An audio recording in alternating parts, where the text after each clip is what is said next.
En la historia y en la política, como en la vida, hay desavenencias amorosas. Bueno, que os voy a contar yo si ya lo sabéis. El caso es que estas desavenencias llegaron incluso al seno del feminismo y del marxismo. ¿Quieres saber por qué? Pues quédate y te cuento. En la segunda mitad del siglo XIX surge el socialismo marxista y feminista, y esa atracción inicial entre marxismo y feminismo fue mutua.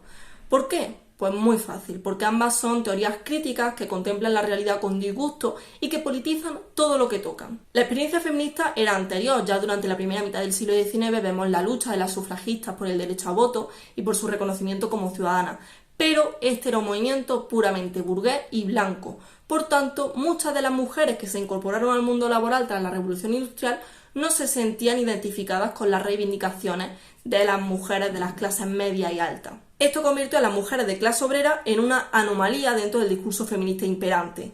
Las trabajadoras ahora tenían que compatibilizar las responsabilidades del hogar con la producción industrial en el ámbito público.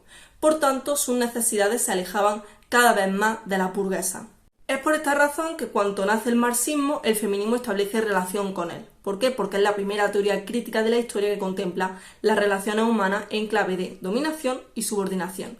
Pero el marxismo no tenía ninguna capacidad explicativa para analizar otro sistema de dominación, el patriarcado. Eso hizo que tanto Marx como Engels entiendan la opresión de las mujeres como una explotación simplemente económica. Ya desde la publicación del Manifiesto Comunista en 1848 se hablaba de la mujer queriendo poner fin a su papel como herramienta de procreación. Argumentaron que la clase dominante oprima a las mujeres relegándolas a ciudadanas de segunda clase en la sociedad y dentro de la familia. Por su parte, en El Capital, Marx no dedicó mucho espacio a describir el papel que cumple el trabajo doméstico de las mujeres bajo el capitalismo, pero sí le prestará especial atención Engels en su libro El origen de la familia, la propiedad privada y el Estado.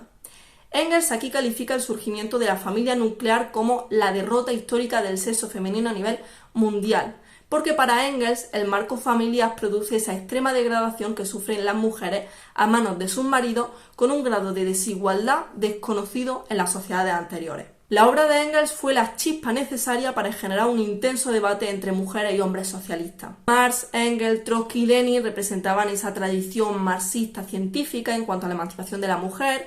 Para ellos la familia era la fuente reproductora de la fuerza de trabajo para el capitalismo y eso ha provocado la desigualdad de la mujer en su seno. La emancipación de la mujer, por tanto, solo salía realidad tras una revolución socialista que liquidara el capitalismo y la esclavitud doméstica. Bueno, muy bien, pero mientras llega esa revolución, ¿qué pasa con las mujeres? Pues eso fue lo que pasó a finales del siglo XIX, cuando los bollantes imperios coloniales y el capitalismo en su máximo esplendor, pues no se veía plausible una revolución contra este sistema tan bien asentado, por lo que las reivindicaciones de las mujeres tenían que quedar pausadas hasta que hubiera una revolución. Por consecuencia, la lucha de las mujeres tenía que subordinarse a la lucha de clase. Pero hubo otras voces dentro del seno del socialismo que consideraban que era necesaria una atención específica a las mujeres y no subordinarlas a la lucha de clase. Una de las mentes críticas más importantes en la oposición a la creencia de este marxismo más ortodoxo fue August Bebel, que pensó que había que abrir un debate específico sobre la mujer en el socialismo hasta que llegase la revolución y que también había que unir a las mujeres socialistas con las sufragistas porque ambas reclamaban los mismos derechos. A pesar de la buena intención de Bebel, este no se alejaba de los roles establecidos en cuanto a las mujeres relegadas a la maternidad y a la crianza. Es aquí cuando las feministas materialistas reivindican una especificidad en su opresión, y es que la integración de las mujeres en el mercado del trabajo solo había supuesto una carga añadida.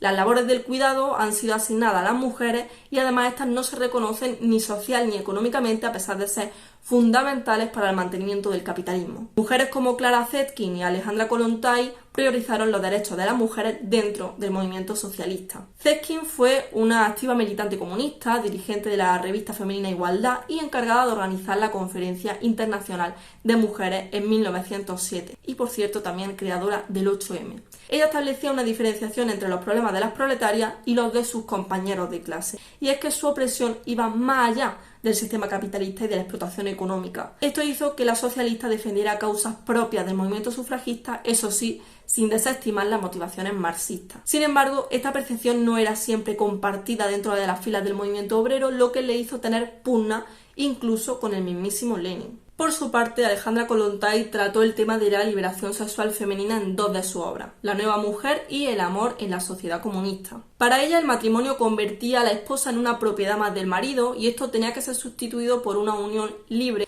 entre los sexos que estuviera basada en el amor verdadero y puro y no en lazos contractuales. Para ello, abolir la propiedad privada de que las mujeres se incorporaron al trabajo fuera de su casa no era suficiente. La revolución que necesitaban las mujeres era la revolución de la vida cotidiana, de las costumbres y sobre todo de las relaciones entre los sexos. Kollontai fue la primera mujer de la historia en ocupar un puesto en el gobierno de una nación y desde ese cargo puso en marcha todos los mecanismos que reflejaban lo que tenía que ser una mujer en su escrito. Sin embargo, con la llegada de Stalin, esta situación cambió. Es por esta razón por la que las investigadoras como Heidi Hartmann describirían esta relación como un matrimonio mal avenido. A pesar de contar con demandas comunes en educación, en cuanto a mejoras en el trabajo, la igualdad de los salarios, el derecho al sufragio, las estrategias políticas eran muy distintas. La situación de la mujer era más compleja de lo señalado por los marxistas clásicos y el problema no sería solucionado con la caída del sistema capitalista porque las causas respondían a aspectos más allá del puramente económico. Es así como se desarrolló un feminismo con conciencia de clase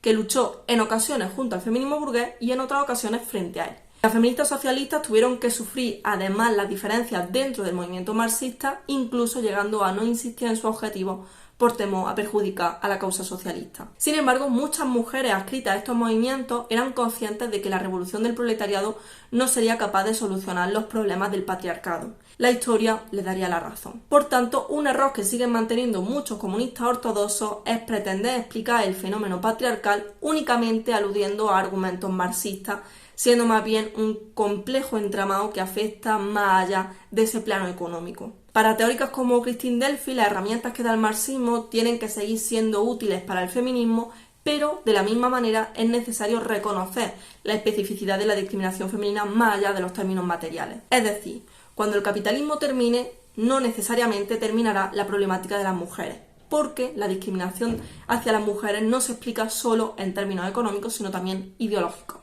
Hasta aquí el vídeo de hoy, espero que haya gustado. Es un tema que a mí me fascina y en él nos hemos mencionado a otras muchas mujeres que igualmente fueron fundamentales para el movimiento feminista, como por ejemplo Emma Goldman, quien acabaría en la cárcel por su doble delito, ser anarquista y feminista. Si queréis saber más sobre ella o sobre algún aspecto concreto de este vídeo, pues dejádmelo saber en comentarios y nos vemos en el próximo vídeo.